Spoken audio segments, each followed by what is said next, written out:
जय श्री श्याम भक्तों, पुरुषोत्तम मास का पावन महीना चल रहा है और इस महीने में दान, पुण्य, श्रवण, पाठ, पूजा हम कुछ भी करते हैं उसका हमें करोड़ों गुना फल की प्राप्ति होती है।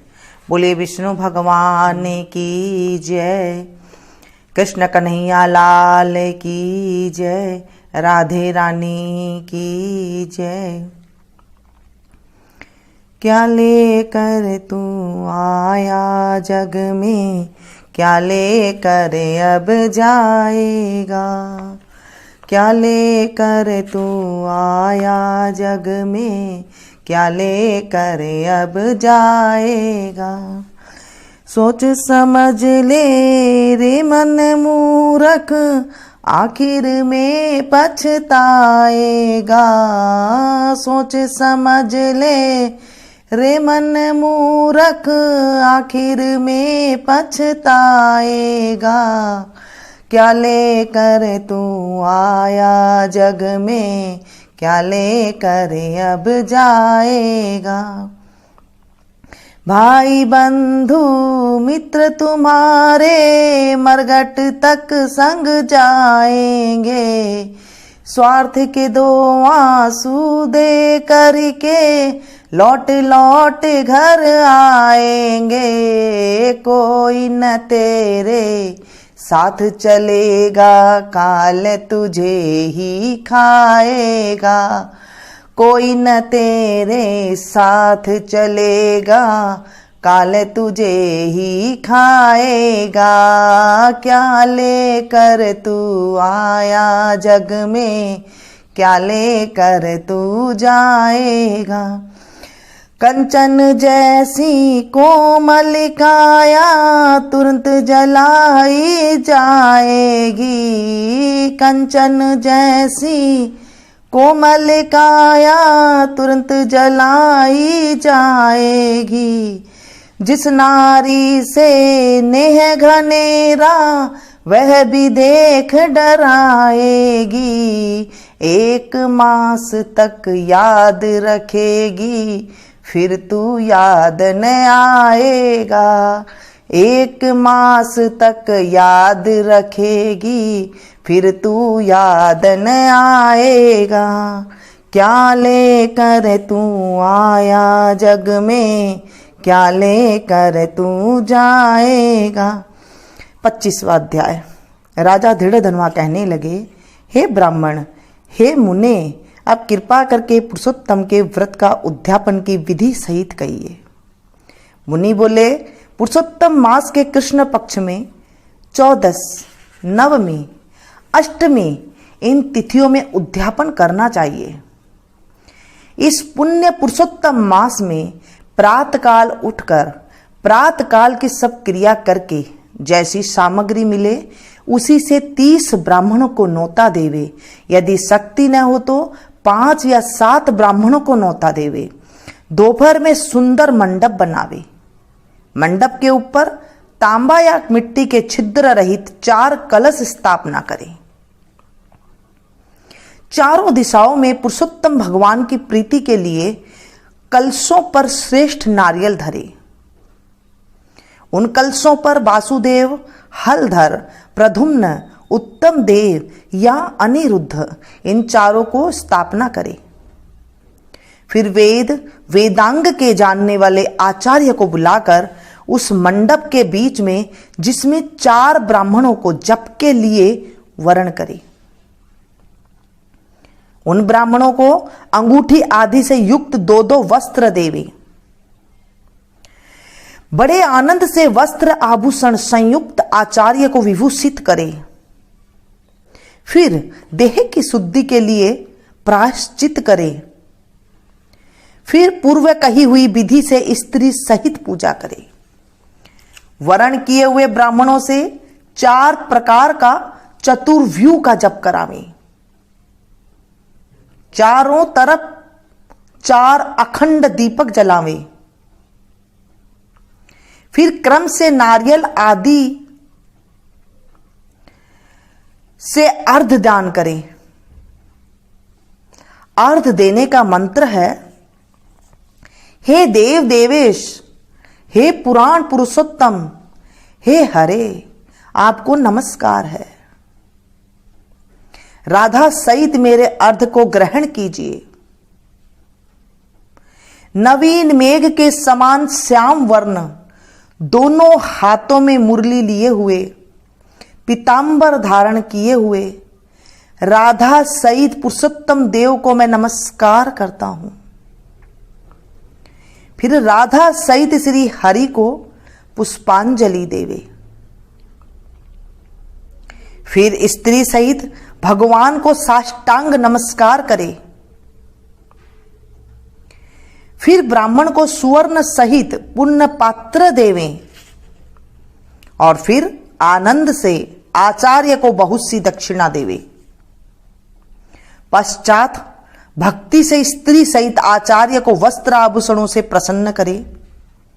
फिर ऋत्वजों को उत्तम दक्षिणा देवे। स्त्री पुरुषों को पहनने योग्य वस्त्र शंकर पार्वती के नाम से देवें। 8 प्रकार का पद देवें और जूता का जोड़ा देवें। वैष्णव ब्राह्मण के लिए श्रीमद् भागवत की पुस्तक देवें। चंचल आयु विचारता हुआ अपनी शक्ति के अनुसार जल्दी देवे, देर न करें। साक्षात अद्भुत भगवान के रूप श्रीमद् भागवत को जो पंडित ब्राह्मण को देता है वह करोड़ों कुलों का उद्धार करता है और अप्सरा गणों से सेवित विमान में बैठकर योगियों को भी दुर्लभ गोलोक में जाता है। बोलिए विष्णु भगवान की जय, राधा रानी की जय, कृष्ण कन्हैया लाल की जय। आज हमने 25वां अध्याय का स्मरण किया है। अब हम विष्णु जी का ध्यान करेंगे। शांताकारं भुजगशयनं पद्मनाभं सुरेशं विश्वाधारं गगनसदृशं मेघवर्णं शुभांगं लक्ष्मीकान्तं कमलनयनं योगविद्यारनगम्यं वन्दे विष्णुभवहरं सर्वलोकैकनाथम्। मंगलम भगवान विष्णु मंगलम गरुड़ध्वज मंगलम पुंडरीकाक्ष मंगलाय तनो हरि। मधुरा कष्टक। अधरम मधुरम वदनम मधुरम नयनम मधुरम हसितं मधुरम हृदयं मधुरम गमनं मधुरम मधुराधिपतेरखिलं मधुरम वचनं मधुरम चरितं मधुरम वसनं मधुरम वलितं मधुरम चलितं मधुरम भ्रमितं मधुरम मधुराधिपतेरखिलं मधुरम वेणुरमधुरो रेणुरमधुरा पाणिरमधुरा पादो मधुरो नृत्यं मधुरं साख्यं मधुरं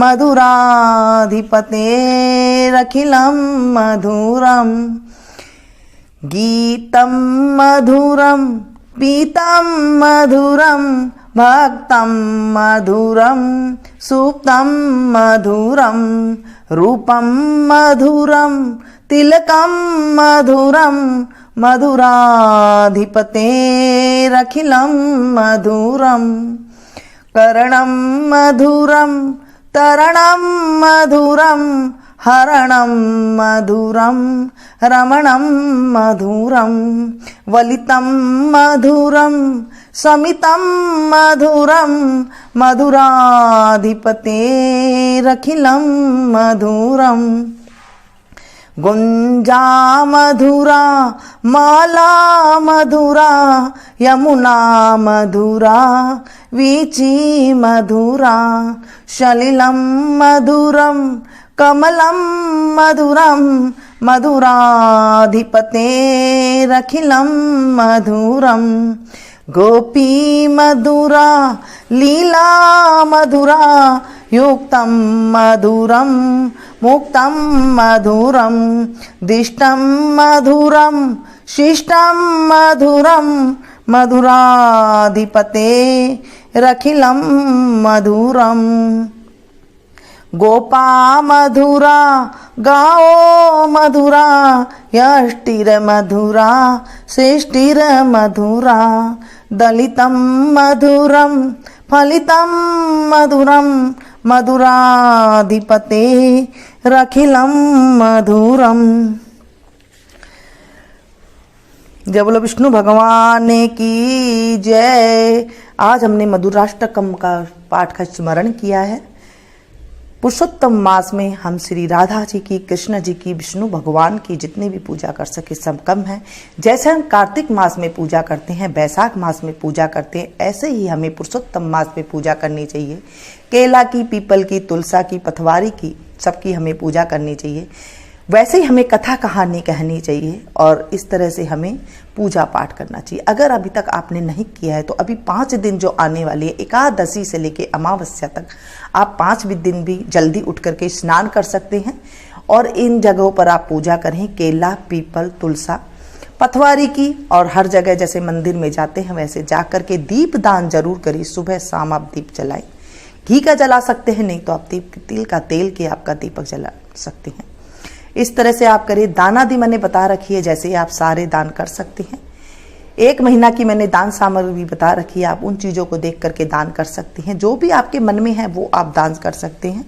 अगर तिथि के अनुसार करते हैं तो आप तिथि के अनुसार कर सकते हैं, नहीं तो आपके मन में जो भी आए आप कर सकते हैं। जले भी आप दे सकते हैं, 33 जले भी आप दे दें। नीचे आप कांसी का कटोरा रख ले, ऊपर आप लाल कपड़े से उसे ढक करके विष्णु भगवान का नाम ले करके और पंडित जी को उन्हें दान में दे। दक्षिणा जरूर रखें और विष्णु भगवान के अपरंपार हमें उनका आशीर्वाद मिलता है। ऐसे पूजा पाठ अगर हम थोड़ी थोड़ी भी कर लेते हैं तो हमारे जीवन से करोड़ों गुना पाप दूर हो जाते हैं और हमें भगवान का आशीर्वाद मिलता है, सुख मिलता है, पुत्र पौत्रादि की प्राप्ति होती है, उन्हें लंबी उम्र मिलती है, घर में सुख शांति रहती है। हर चीज की हमें भगवान मनोकामना पूरी करते हैं। बोले विष्णु भगवान की जय। आज हमने ये कथा सुनाई है। कथा सुनने वाले को, सुनाने वाले को और हुंकारा भरने वाले को भगवान उसकी सभी मनोकामना पूरी करे। पुरुषोत्तम देव भगवान की जय। पुरुषोत्तम भगवान की जय। पुरुषोत्तम भगवान की जय। इसे आप ज़्यादा से ज़्यादा जरूर शेयर कीजिएगा, क्योंकि जैसे मैंने आप लोगों को सुनाई और एक साथ आप लोगों ने, काफ़ी लोगों ने सुनी है, जब आप इसे शेयर करेंगे और काफ़ी लोग एक साथ सुनेंगे तो हमें सुनाने वाले, हम जब सुनाते हैं तो हमें सुनने वाले का 16वां हिस्सा घर बैठे ही पुण्य की प्राप्ति हो जाती है। तो ये थी छोटी सी जानकारी। पसंद आई तो एक लाइक जरूर दें। इसे ज़्यादा से ज़्यादा अपनों के साथ शेयर कीजिएगा, क्योंकि पुरुषोत्तम मास में हम कुछ भी अच्छा करते हैं तो हमारे साथ करोड़ों गुना अच्छा होता है। अगर पाप करते हैं तो हमारे साथ पाप भी ज़्यादा ही होता है। इसलिए पाप को हम ना करें और पुण्य को हम करें।